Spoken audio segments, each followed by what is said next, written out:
The parent company of Ubuntu Linux, Canonical Group Limited, made $292 million last year. I just finished going through the annual report published by Canonical Group Limited. This was published, this was submitted on June 6th over in the United Kingdom where they're based. And there's some interesting tidbits in here. And I'm just going to go through the real highlights for you. First, $292 million in revenue for last year.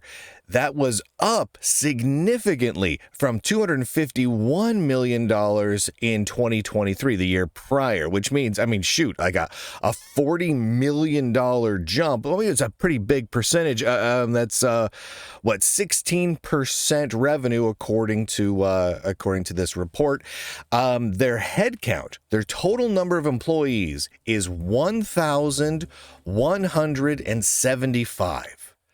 That just seems like a really big company for what they do. I don't mean that in a dogging them sort of way. It just, based on the amount you hear out of Canonical and Ubuntu, it's surprising that it's well over 1,000 employees. It's just a lot of people. And again, that grew from, what's the number here? 1,034 to 1,175. So they gained 140 some odd employees last year, and they are profitable. And this is a really important tidbit. They made $62 million in profit last year, and the year prior was $54 million in profit. So they've got year-on-year profit, year-on-year growth in the double-digit percentages. That's actually pretty gosh darned impressive. There have been many times over the last several years where there have been rumors about Canonical having an initial public stock offering, or Canonical selling the company to someone like Microsoft or IBM. The rumors swirl every now and then. And honestly, the CEO of Canonical, Mark Shuttleworth, spaceman himself, he has fueled those rumors multiple times. He's talked about an intention to look at having an IPO and having a stock offering and everything else. None of that has happened so far. But what I do think is interesting here is when they have public documentation showing significant year-on-year growth in terms of profit, in terms of revenue, and in terms of headcount, with over 1,000 employees and closing in on $332 billion, $292 million. Well, that's well over $250 million, moving in towards $333 billion. That's a big number. Billion with a capital B. That's a lot of cheddar, man. So those came out, and it's worth keeping an eye on this, because the rumors and the chatter about Canonical selling out to a company or having a public offering has kind of stopped. They've just dried up entirely. But with these numbers and the amount of investment that Mark Shuttleworth has put into this, you'd have to be kind of dumb to think that that's not at least on someone's mind, because it's becoming increasingly an attractive purchase. I want to point out a couple more things here. The United Kingdom is where the company is based, but they have they have offices all over the world. Let me see if I have these. I don't have this here. But probably, was it $232 million worth of their revenue comes from the United States, which means, what is that, 80-something percent? 80-something percent of all their business is in the USA. But it's a UK-based company. It's worth noting that. It's basically all in the United States with little bits here and there. Europe in entirety, the whole of Europe makes up an incredibly small amount of their revenue pie. It just doesn't, it almost doesn't even register. In fact, if you look at their total profit, a profit of 62 million, if you take 62 million in profit away from their total revenue of 292 million, you're left with what is that, 262 million, or sorry, bad math, 232 million, which is almost exactly the revenue that they earn from the United States, which means that Canonical would at the very least break even if they stopped doing business anywhere but the United States of America. The USA is the only country that actually really matters in any real way to the bottom line of Canonical, a UK-based company. I think that's interesting. One other tidbit from the finances, and then I want to talk a little bit about the diversity stuff. This particular report lists that 2 customers contribute more than 10% each of the total revenue of all of Canonical, right? So more than 10% each. So between 2 customers, there is a bare minimum of 20% of all of the revenue for the corporation. It does not list what those companies are. It doesn't say.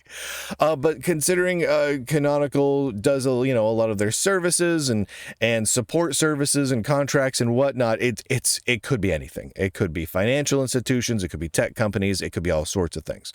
One would probably hazard a guess that Microsoft is probably on that list, considering the large amount of work that they do with their computational clusters and whatnot with Canonical and Ubuntu. But really, we don't know. It's 2 companies make up more than 10% each. All right, let's move on to the DEI stuff, because it's you can't not talk about it because they talk about it in their financial report. And I want to say that it continues to be peculiar to me when companies include pages and pages of how they have respect for diversity and DEI and blah, blah, blah, blah, blah within their financial report. If a company wants to have a variety of different types of HR policies relating to diversity and whatnot, we can argue about whether or not that's a good thing, but it just feels really out of place in their financial reports.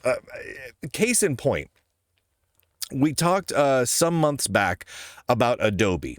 Adobe this year in their financial reports just went through and deleted all of their diversity stuff, which was a big deal for them considering the year before that, their financial reports, including like their SEC, their Securities and Exchange Commissions and their stock filings and all their annual reports were like mostly about DEI. Well, it wasn't mostly, but it was heavy. It was pages and pages of like dozens and dozens of line items and whatnot, all about DEI and diversity and inclusion and equity and blah, blah, blah, blah, blah, right? It was really heavy. It was almost in some parts of Adobe's filings, it was more about diversity than their finances, which was peculiar.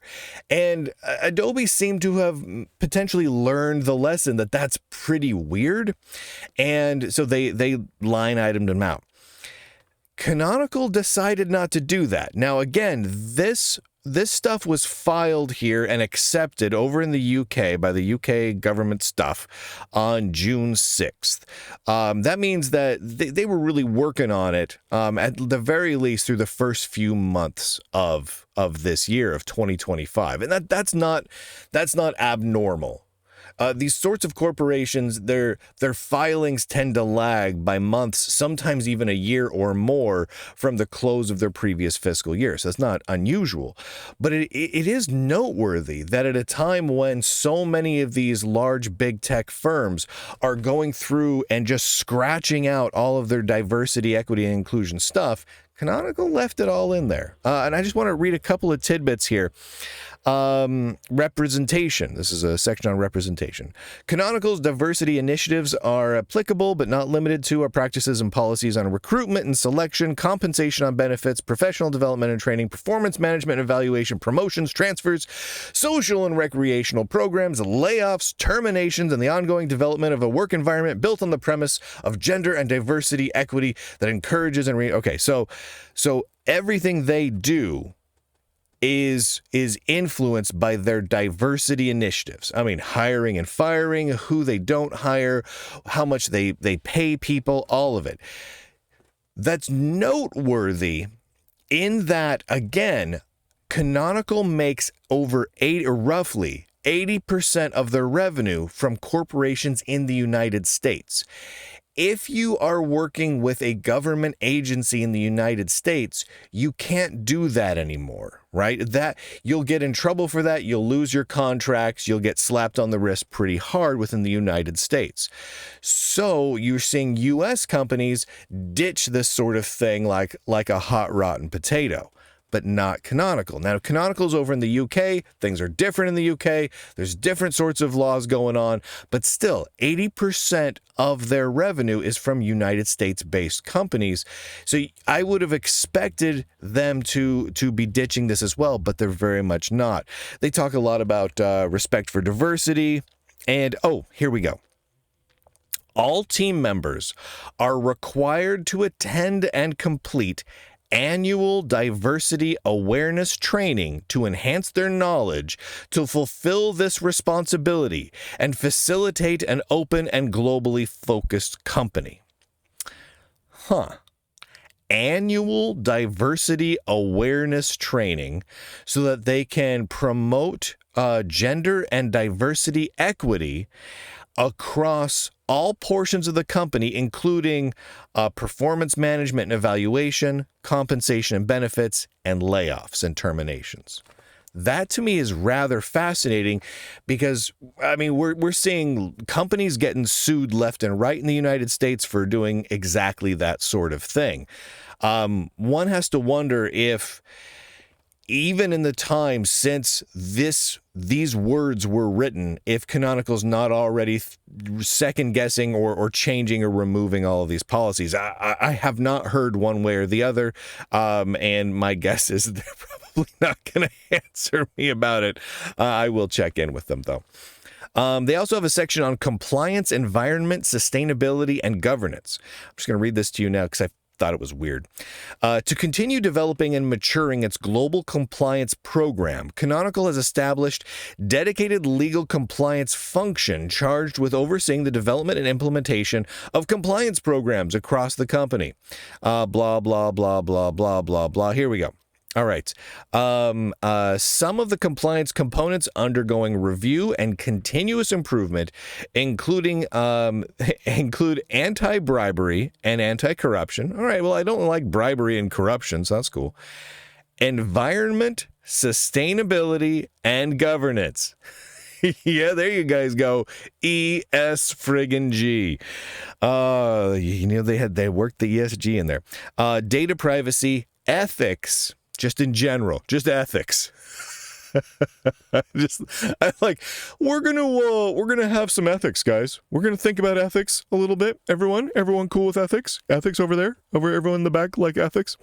Labor and human rights. Canonical continues to mature its compliance posture by strengthening the reporting, enforcement, and documenting mechanisms across the company.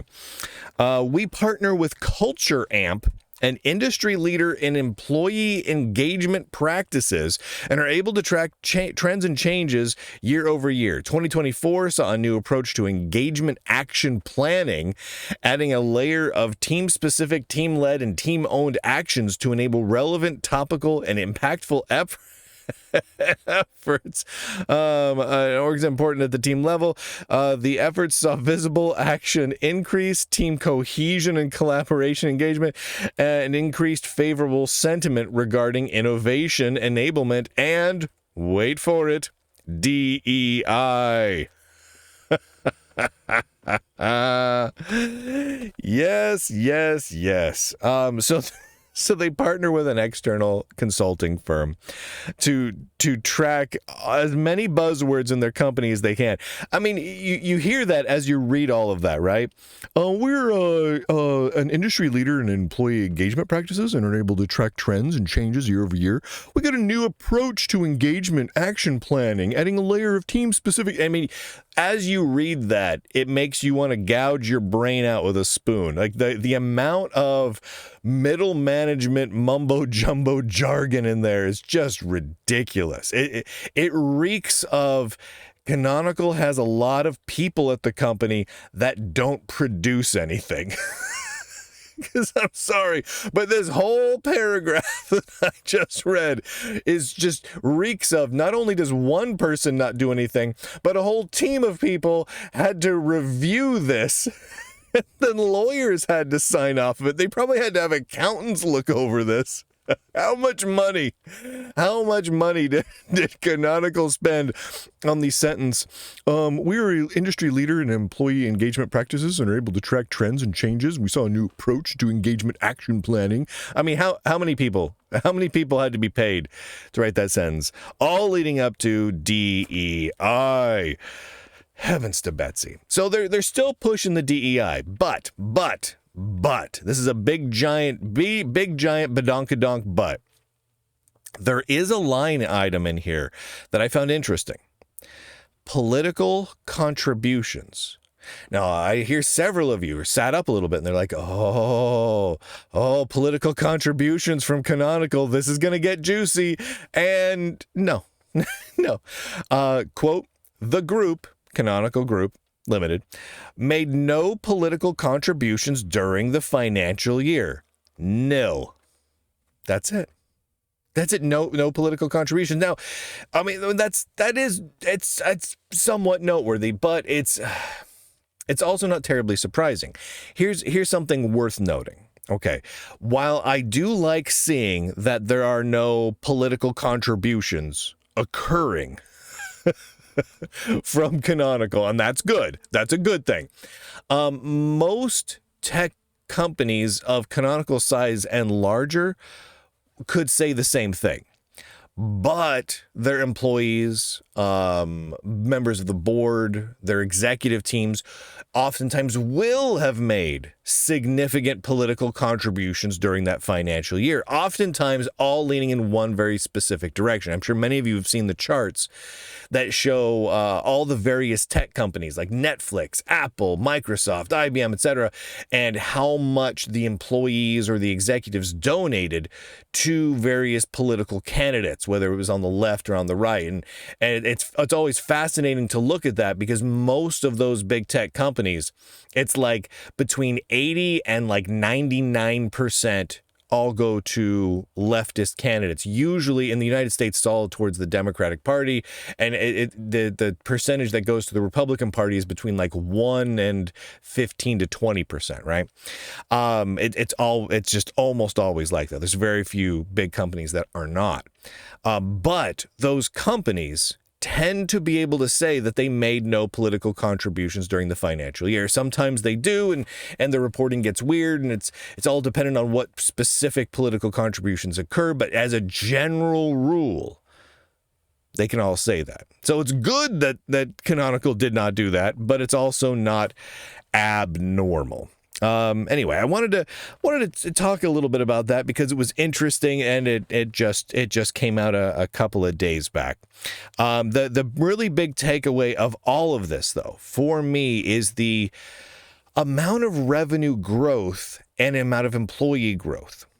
So I'm going to say just a little final closing thought here, and this thought is for the executives over at Canonical. Because yes, I know several of you are listening right now. You clearly, as you read through this report, clearly you have bloat within your employee base. You have a lot of people doing diddly. You have a lot of people that are not producing. They're not making sales. They're not really doing active support. They're not doing real development and R&D. They're not producing something good for your company.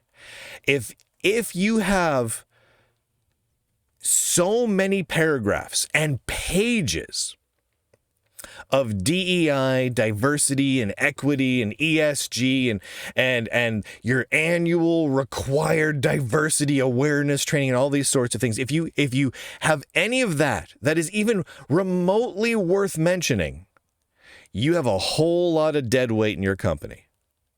Cut it loose. I mean, I hate to say time for layoffs, boy, but kinda time for layoffs.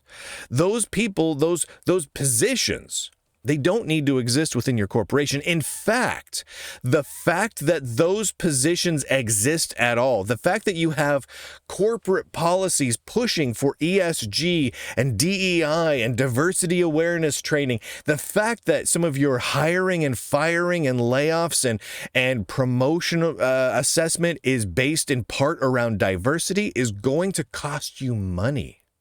A lot of money, potentially 80+% of your money, because that's how much you earn in the US. And if the companies you're doing business with, especially those big whales you've got there, where you've got those 10% of your revenue or higher whales in the United States, if those corporations are doing any significant work with the United States government, meaning local, state, or federal, you're going to be in a very difficult position retaining those clients over the next year or so. So change now, get ahead of that so you don't lose those clients, don't lose those whales. I'm just going to put that out there. My personal prediction is, next year at this time, we're going to look at their annual report. Those things, the DEI stuff, probably will not be in there. If they're still in there, or at the very least, if they're in there at the current level, if they're not drastically reduced or removed entirely, it would be absolutely mind-blowing to me. Not because I think that the team over at Canonical suddenly had a change of heart around diversity and equity or anything like that, but they're in business here. This has got 1,000+ person corporation pushing towards $350 million in revenue annually. You don't want to screw that up. You really don't want to screw that up, and it's such an easy thing to screw up here with all the DEI stuff. So I would anticipate that that'll be gone or drastically reduced by this time next year. Thank you to the Lunduke Journal subscribers. Where's that webpage at? There it is. Over at lunduke.com. If you want to subscribe, of course you want to subscribe. However you want to subscribe is fantastic. You really, really can't screw up. You can subscribe on Locals and Substack, on X, on Patreon. You can even subscribe via Bitcoin. There's a bunch of options. Go to lunduke.com. And if you just want the shows for free, if you just want to interact with all the stuff and read all the stuff that I post, there's a ton of options. The Lunduke Journal cannot be silenced because I publish friggin' everywhere. Right? I don't just publish on YouTube, so I'm not a YouTuber. I don't just publish on X. I'm not just like an X Twitter user. I don't just put up on a Substack because I'm not a Substacker. I'm not just a podcaster. I'm everywhere, baby. So you can get me on Facebook, on Rumble. You can get me on Spotify and iTunes. You can even download MP4 files. Sorry, I just banged into the microphone. But it's all up there at lunduke.com, so go ahead and grab that. And I just want to say, once again, thank you to all the subscribers. You make it possible for the Lunduke Journal to not take a single penny, not one dime, not a nickel, baby, not a shilling or a farthing from any company or organization or anything or any government. The only outlets, the only things in the universe that send money to the Lunduke Journal are people like you. It's just you that make it possible. And that to me is really amazing. It's a vote of confidence that you find this sort of reporting important, because I sure as heck do. Someone's got to do it. And with that, ladies and gentlemen, boys and girls, nerds and nerdettes, across the inner tubes, I do declare, end broadcast.